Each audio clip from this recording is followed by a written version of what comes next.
नमस्कार दोस्तों, सभी साथियों का एक बार फिर से स्वागत है। दोस्तों, आप सभी के कमेंट आ रहे थे बार बार कि ये डॉक्यूमेंट है, ये कहाँ से बनवाना है। जैसे मान लो आपने पूछ लिया ईडब्ल्यूएस के बारे में पूछ रहे हो, नो जॉब वाले के बारे में पूछ रहे हो कि तहसीलदार से वेरीफाई करवाना है या नहीं करवाना है। आज मैं आपको इस वीडियो में सारे एक एक डॉक्यूमेंट बताऊँगा कि कौन से डॉक्यूमेंट लगेंगे और कौन से डॉक्यूमेंट कहाँ से वेरीफाई करवाने हैं या सेल्फ अटेस्टेड करने हैं। सारी चीज़ें इस वीडियो में बताने वाला हूँ। तो इस वीडियो को लास्ट तक और ध्यान से ज़रूर देखें ताकि आपके सारे डाउट क्लियर हो सके। और इस वीडियो को ध्यान से देखोगे तो शायद आपको कमेंट करने की भी ज़रूरत नहीं पड़ेगी। तो वीडियो को लास्ट तक और ध्यान से, बिल्कुल ध्यान से देखें। जितने भी साथी इस चैनल पर नए हैं तो चैनल को सब्सक्राइब जरूर करें और बेल आइकन को भी प्रेस करें ताकि आने वाले वीडियो का नोटिफिकेशन आपको समय पे मिल सके। और इस वीडियो को लाइक भी ज़रूर करें। तो चलिए दोस्तों, बता देता हूँ आपको एक एक डॉक्यूमेंट क्या क्या चाहिए।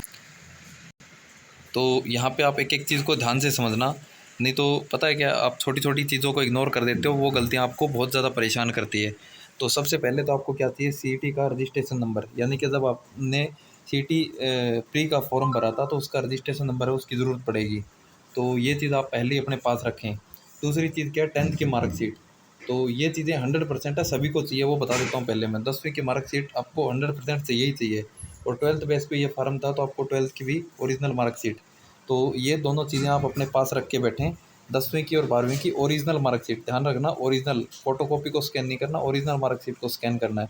अब बात आती है कि यदि आप ग्रेजुएशन कर रखी है आपने, तो आपको क्या करना है, ऑल ग्रेजुएशन मार्कशीट, यानी कि आपकी ग्रेजुएशन की, चाहे ईयर वाइज है या सेमेस्टर वाइज है, तो आपकी मान लो 3 साल की, 6 या 3, जो भी जितनी मार्कशीट है, उनको एक पीडीएफ में कन्वर्ट करना है, एक पीडीएफ में बनाना है और उसको भी रेडी कर लेना है। और वो पीडीएफ आपकी 5 MB से कम की होनी चाहिए, ध्यान रखना।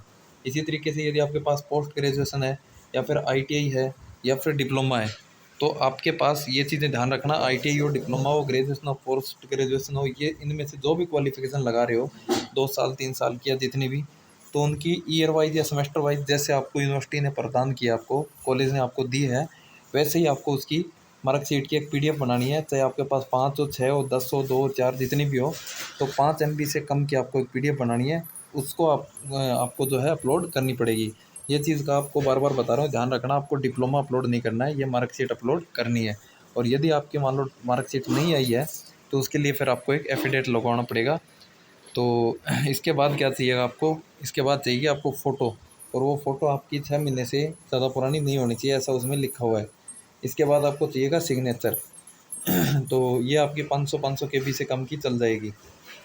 तो उसके बाद क्या है, आपको फ़ोटो या सिग्नेचर, और ये आपको जेपीजी फॉर्मेट में भी रख सकते हैं। इसके बाद ध्यान दीजिए क्या चीज़ है ज़रूरी, इसके बाद आएगा एक अनेक्सर एक्स। तो ये आपको जो सीईटी का नोटिफिकेशन आया था उसमें पेज नंबर 33 है। अदरवाइज़ आप हमारे टेलीग्राम ग्रुप है target of government job with R K, वो ज्वाइन कर लीजिए, उसमें भी आपको मिल जाएगा। तो ये फॉर्मेट है, उसको डाउनलोड करना है और उसको हिंदी और इंग्लिश में एक जो है स्लोगन लिखा हुआ है, तो उसको सेम आपको पेन से नीचे लिखना है, उसको भी आपको उसके अंदर अपलोड करना है। उसके बाद देख लीजिए अनेक्सर 5 है।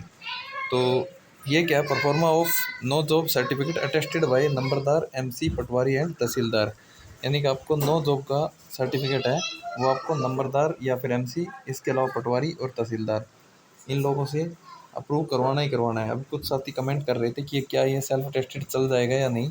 तो ऑफिशियली यदि हम बात करें तो ये चीज़ है। बाकी आप यदि सेल्फ अटेस्टेड डालते हैं तो एक रिस्क है। अब इसके लिए मैं आपको कुछ नहीं सजेशन करूँगा कि आपको डीवी में बाहर भी कर दिया जा सकता है या आपके नंबर भी काट लिए जा सकते हैं या कुछ भी हो सकता है, मुझे नहीं पता है। तो ये आपको अटेस्टेड करवाना है। अब कुछ बच्चों ने सेल्फ अटेस्टेड अब कर दिया है, तो उनके लिए भी सुनने में यह है कि आप जो है एफिडेविट बनवा के दे सकते हैं। आप क्या करें, अगर मान लो किसी ने सेल्फ अटेस्टेड डाल दिया तो आपको डीवी में उसका एफिडेविट देना पड़ेगा, ये चीज़ें बढ़ेगी, इसके बजाय आप ये करवा लीजिए। इसके अलावा क्या है, नेक्सर 6 application form of window certificate, और ये है अगला वही विडो सर्टिफिकेट है। तो ये भी आपको क्या है, जो आपके सर्टिफिकेट है विडो वाले, तो वही लगाने हैं। इसके बाद है आपका फादरलेस वाला। तो तो इसके अलावा जो हो गया फादरलेस वाला सर्टिफिकेट होगा, तो वो भी आपको इसमें अपलोड करना होगा। तो ये सारे डॉक्यूमेंट है। तो आपने देख लिया होगा ऊपर वाले जो मैंने बताए हैं, 10वीं की, 12वीं की, और ये जो है सीईटी का रजिस्ट्रेशन नंबर, ये तो सब के लिए 101% ज़रूरी है। इसके अलावा आपकी फ़ोटो और साइन, ये सब के लिए 100% ज़रूरी है। और इसके अलावा यदि आपने ग्रेजुएशन, पोस्ट ग्रेजुएशन या डिप्लोमा किया है तो वो ज़रूरी है। और बाकी आपने देख लिया, ये इनमें से कोई सोशियो इकोनॉमिक के नंबर लेना चाहते हैं तो वो ज़रूरी है। तो इनमें से जो भी आपको रिक्वायरमेंट है, शायद आपके डाउट क्लियर हो गए होंगे।